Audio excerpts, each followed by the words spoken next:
Rome Area Heritage Foundation. Learn more right after this.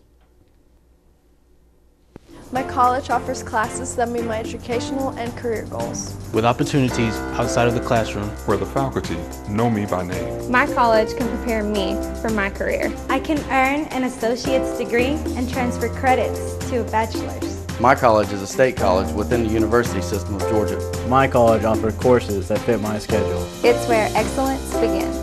We are. We are. We are. We are GHC, Georgia Highlands College.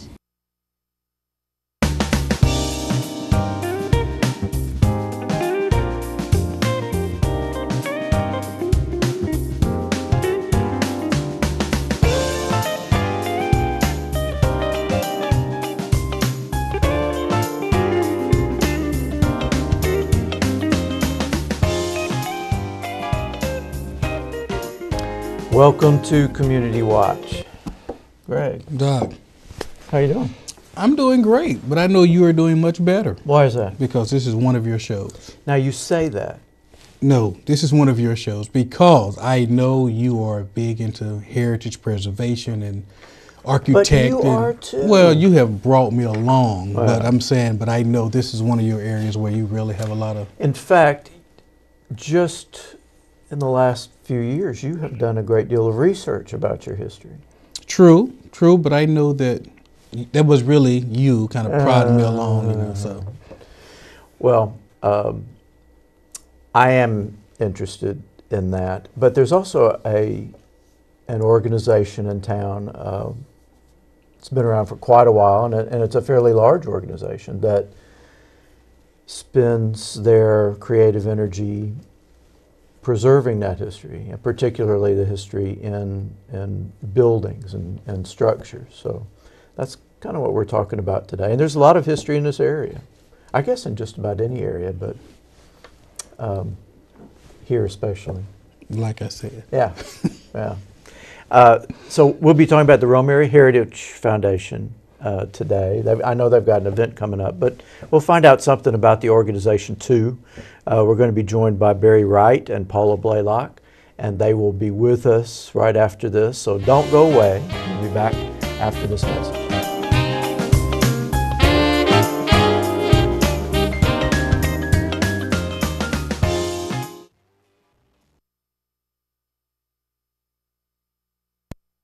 If you're looking for a new pet that your family will cherish every day, consider adopting from a shelter.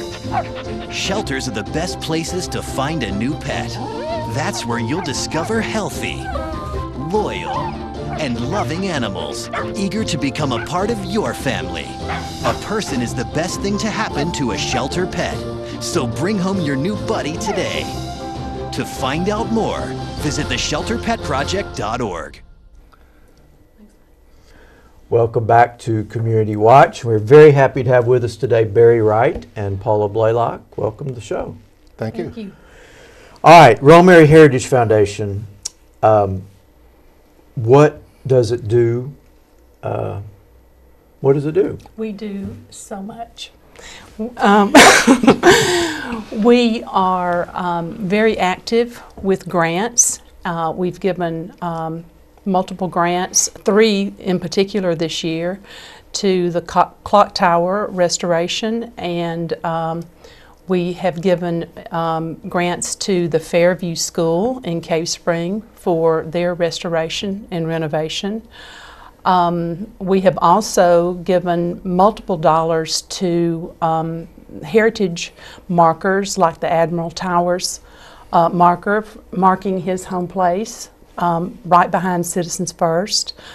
And this year we have focused on Lyndale and the Lyndale Mills. We had a wonderful tour in June in Lyndale, and which brings us to our membership party this year. We're having Barry Wright, who has done a lot of research on the Lyndale Mill from papers that he inherited, which the little bit that I've read about it was very interesting. So we're really looking forward to this event. Well, I want to hear a lot about Lyndale, and just the little bit that I know was a lot more than I could ever have imagined. And I guess the folks in Lyndale have known a lot about this for some time. But the organization itself has been around how long? It was started in 1973 by a group of concerned citizens in Rome, and it's been thriving since. And so the focus of the organization is to help people who want to preserve. Well, we recognize historical places, anything that has to do with historical or heritage in Rome and Floyd County. We support groups that are attempting to renovate areas or bring attention. We have really tried to focus the past couple of years on areas that were basically unknown to the public, and we've tried to tour those areas and bring attention to those areas. Because I know a lot of, well, in fact, I guess all of the events that the organization hosts are at different spots every day. They move around a good bit. That's right, we do. And we've really basically covered Floyd County in the last couple of years. We did the very first, the school out at Everett Springs last year, and then we went totally opposite to the other side of the county and did Lyndale this year. So, did you know? And in fact, one of the events, and y'all may have done this a couple of times, but I know at least one time there were tours of the underground portions of Broad Street that I didn't know existed. And was it last year someone did a tour or something? A couple of years ago. Yes, yeah, not too long ago. Yeah, I missed that one. Yeah, but well, hold on. The Rome Area Heritage, we're going to do that in the fall. Okay. But I think a lot of people know that there's a whole underground, which I guess at one point was not underground. So there's really a lot of interesting stuff. But so can I? So you have contacts that so I can actually get a tour before fall. I don't know about that. I don't know if I have that kind of influence. Well, we'll see. All right. So, Mr. Wright, because I know nothing about Lyndale. I hear people refer to Lyndale and the mills and the things of that nature. I've only been through Lyndale a couple of times. So, what's so intriguing about Lyndale? Well, Lyndale basically got superimposed on Floyd County from Massachusetts. Back after the Civil War, I think people don't realize just how the economy had been totally destroyed. And the South had been primarily a cotton economy, and it sold primarily to the mills up in Massachusetts, which were the biggest in the country, were the center of the cotton mill industry in the United States, quite frankly. And when the whole industry is destroyed and it takes 20 years to come back together, everyone's struggling, still trying to reattach itself, the Massachusetts mill people, to the cotton growers in the South. And in about 1886, my great-grandfather, John Paul Cooper, decided to go north and try and see if he could break into the mills and try and sell Southern cotton once again up in Massachusetts. That's about the limit of what I knew before I inherited all this family stuff. But one of the biggest things of the family stuff was what I thought they were accounting ledger books, but it turns out it's a copy of every letter my great-grandfather wrote from 1890 to 1912. Wow. Thousands of them. And I opened the 1890 volume, and one of the first letters was a letter he was writing to a Mr. Charles Lovering, Lovering, who was treasurer of the Massachusetts Mill in Lowell, Massachusetts. And they clearly had already had an established relationship. He was trying to get a recommendation to put somebody in my great-grandfather's office in Boston. He had office in Boston and office here in Rome. And I started reading this and following all the way through, and all of a sudden, about 1891, it turns out Mr. Lovering is interested because he can't make any money on the way things are being handled up in Massachusetts. Labor costs being high, there being labor problems, the demand for cotton from overseas by the British was eating also into the Boston cotton mills. And so he was thinking about, I need to put a mill somewhere a lot closer to the source than had been done before. Now, there had been mills in the South before. There was the Roswell Mill, which I think was in 1839, and the Tryon Mill, which started in 1845. Are you familiar with that? I used to work there. Yeah. In fact, you familiar with the Allgood family? I am. I'm a descendant. Okay. That's where I got a bunch of these papers from. Okay. Yeah, I worked They there. they founded the mill.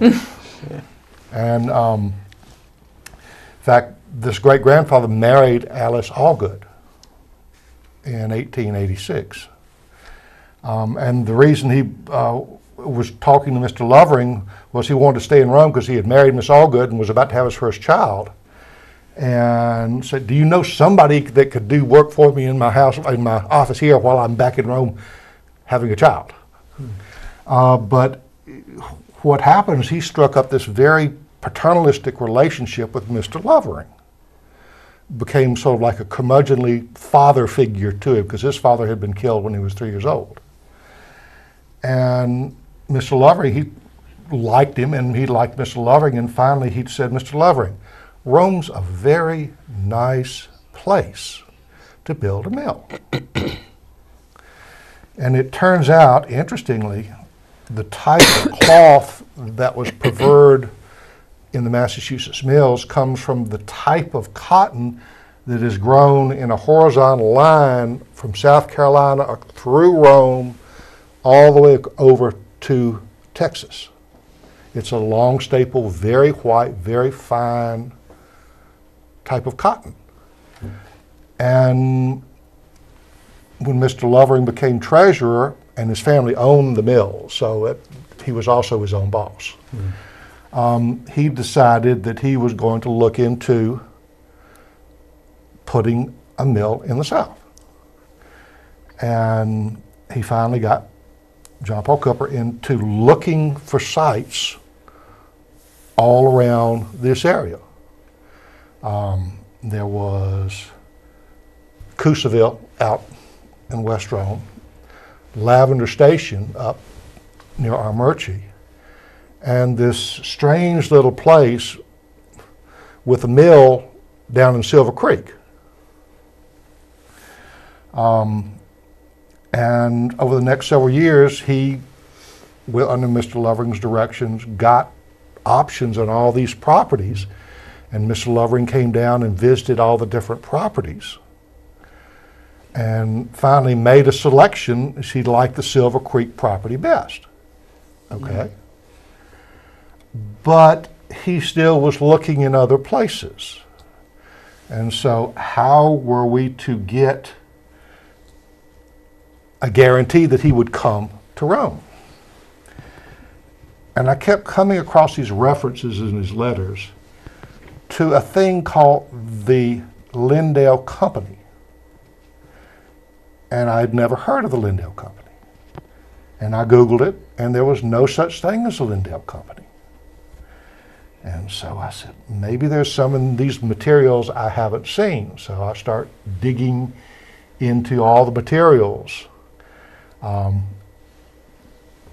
and find another book. And on the ledger outside it says, The Lyndale Company. And it's the corporate minutes of the Lyndale Company, which basically created the situation where the mills arrived. Wow. So that, in a way, I mean, through these letters, it's kind of unraveling a mystery. It is very much of this, because most of this was absolutely unknown.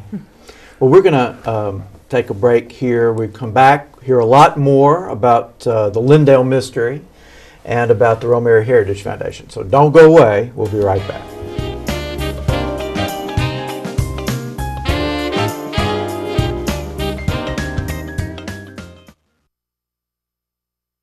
My college offers classes to meet my educational and career goals. With opportunities outside of the classroom, where the faculty know me by name. My college can prepare me for my career. I can earn an associate's degree and transfer credits toward my bachelor's. My college is a top military-friendly college. My college is affordable. It's close to home. My college is a state college within the university system of Georgia. It's where excellence begins. We are. We are. We are. We are GHC, Georgia Highlands College. Welcome back to Community Watch, and we're having a conversation with Barry Wright and Paula Blaylock with the Rome Area Heritage Foundation, and in particular about what you have discovered mainly through letters, and then I guess additional research about the history of Lyndale and the mill, and ultimately a lot of this is going to be presented at y'all's event on the 31st? March 31st. March 31st, which is a event also meant to encourage membership. It's the end of our membership drive, and we will have a simple supper. And if you're a member, you get to come and have a simple supper and hear Barry. So you have to become a member. Have to be a member, right? So and you want to anyway. I mean, as wonderful as it is to hear Barry, you want to become a member anyway because of all of the additional work and fine work the organization does. That's So right. you can be a part of it and contribute to it, because y'all do give out a good bit of money to individuals and groups that are trying to preserve things. We do. We assist multiple heritage groups and historical. So the question is, how do you become a member? How do you become a member? Well, we can sign you right up. Well, I'm not It's saying really necessarily simple. Me, I'm saying for all our viewers out there who are interested. So what do they need to do if they're interested in We have a becoming a Facebook member? site. We have a Facebook site, and we do have a website. It's not completely active yet, but if you go to our website at www.romeareaheritagefoundation.com, you will pull it up and it'll direct you to our Facebook page. And you can go straight to the Facebook page. You can go straight to the Facebook page, and then you will be seeing it. Just put it in, or call one of us. We'll rush right over with a form for you. So if I go to the Facebook page, it'll be some contact information of someone that I can contact. Yes. And then that'll. Okay. Yes. So it's a simple process. We'll make it. It's a simple process. And the Facebook page is listed under Rome Area Heritage Foundation, right? It is Rome Area Heritage Foundation. Okay, so that's pretty easy. Yes. That's pretty. Because even though it's very fascinating, but it's also important because we do take it for granted, history and heritage, and every day we lose some of that. And if we're not careful, and it's just fortunate that you was able to inherit all these documents, because clearly this is going to shine some light on history that probably was not known to a lot of people, and those who probably knew may have already passed on. So, I mean, that's why it's so important that we have organizations like the Heritage Foundation, so that when we take our time and think about it, someone has already been doing the work, so it's there for us.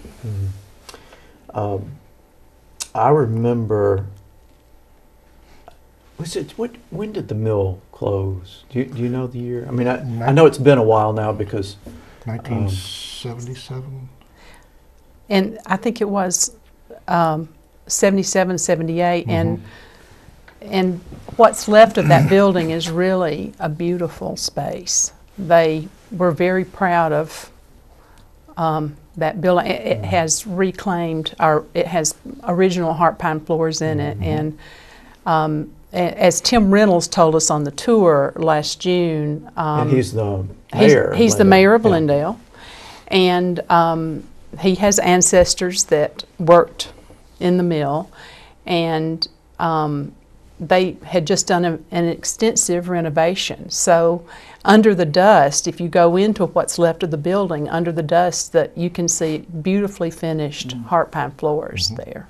But it's, you know, surrounding the mill itself are all of the homes that were built for the people, right? Yes. And you're going to tell me something. So this might be a good segue. Well, could be. All right, so tell us more about that. Okay. Back to the Lyndale Company. There was a group of men, along with my great-grandfather, who, as I said, were trying to make sure that Mr. Lovering chose Floyd County. And so he got a group of friends and relatives together, and they founded the Lyndale Company.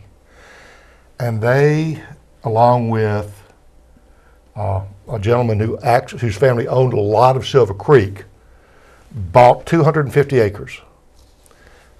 Mr. Lovering said, "We will give you the land if you will build your mill here, as long as you allowed us, one, to run the stores, and two, we can buy the land around the mill and either farm or build houses or do other things to earn income from that property." And Mr. Lovering liked that, being a good, sober-minded Yankee industrialist who liked to save money and make as much of it as he could. And so what happened then is, again, they created the company, sold him the land, and in the meantime, my great-grandfather had been working with other local people. For example, he lined up 4 million brick from Rome Brick Company to be delivered in increments of 60,000 a week to the mill site for them to build it. And Mr. Lovering would come down and they would walk over it and decide what to do here and what not to do here.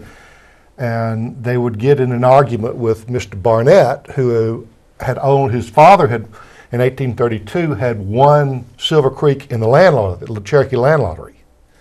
And he built the original mill that's still there. His name was Larkin Barnett. And his son was the one who partnered. He still had some of that land, and his contribution to the company was the land the other gentleman put in cash to buy the remaining acreage. And so you had a member of the original family that owned it being a part of that, of Silver Creek, and the mill being part of the new mill that was coming in on the same property. So, can I make one comment about the brick? Yes. That was Plainville brick. It was made in Plainville. It was called Rome Brick Company, then, but it became Plainville Brick. It was made in Plainville, correct. Plainville, Georgia? Plainville, Georgia. Wow. I didn't know they had a brick company. Oh, my. It's been there for wonderful. a long, long time, yeah. And the company existed until about 1902, the Lyndale Company, until some of the members had died. And they finally sold it all to Mr. Lovering. And in the meantime, and this is one of the fascinating offshoots of that story, they hired a guy named Captain Meeklem, Harry P. Meeklem, in 1902, who made Lyndale actually what it was. He was the one that helped build the houses that for the mill workers to live in and civilize the countryside, as a matter of fact. And he is a fascinating man. He was totally unique. He was also a direct descendant of Thomas Jefferson and is buried at Monticello. So there's a connection locally here then. Yeah. And there's a wonderful thesis that was written by a Rome gentleman for Georgia Tech about Captain Meeklem over at the library, which is worth every minute of your time to read, because this Captain Meeklem was a unique individual, so much larger than life, and basically he dominated and developed the mill into what it was. I mean, you had Mr. Lovering who owned it, my great-grandfather and his friends who helped organize and build it, but here's a giant of a man who actually created the Lyndale that we know, literally by himself. So that's how the mill got here and how it got to be what it was, which was one of the largest mills of its type in the South for a long, long time. And then Mr. Lovering liked it so much he went over to Huntsville and built the Merrimack Mills with another group of people over in Huntsville, Alabama. See, I told you we was going to learn a lot from this. All right, so at the membership event on the 31st, folks who are there are going to have an opportunity to see some of these things that you've discovered. Well, I'll actually be quoting directly from a bunch of the documents. Probably will have. I've written some long essays about these, and also essays about the individual members of the. Essay about the individual members of the Lyndale Company, who are all fascinating men. You know, Clark Drive in East Rome was Captain Clark. In the Clark house, he lived in the still here. He was the chairman of the Lyndale Company. And he has a fascinating history, like so many people here. He, at the end of the Civil War, some disaffected locals in East Tennessee, where he was born, locked him up in a steel cage outdoors for 3 months. And that's what you call a disagreement. Yeah. So, now, what about pictures? Will pictures be at this event as well? I don't have that many pictures other than of the individuals, because the Lyndale Mill people have most of the relevant pictures. But like I say, I have all the documents relating to this, which I'll be sharing and telling some more stories about some of the things that occurred to get there. Well, and where is the event going to be? It's in Daniel Hall at St. Peter's Church from 6 to 8 on the 31st. Correct. Of March. All right, we're coming up on yet another break.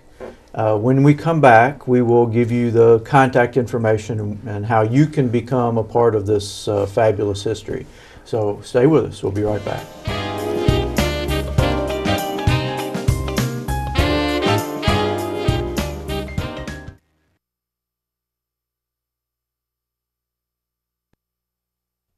Packers. Viking. Packers. Viking. Viking. Red state, blue state, vegan, Carnivore.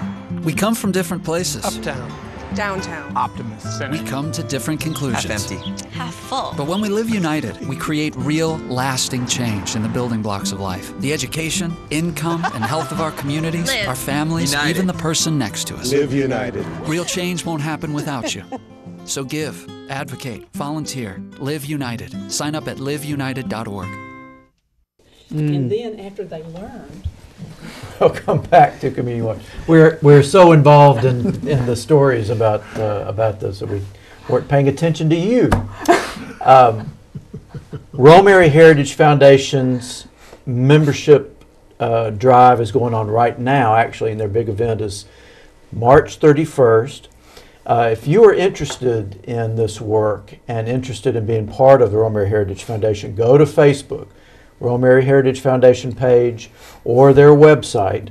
But go to Facebook and find out how to become a part of it, and then you can attend this event on the 31st at Daniel Hall at the Episcopal Church and hear more stories from Barry Wright.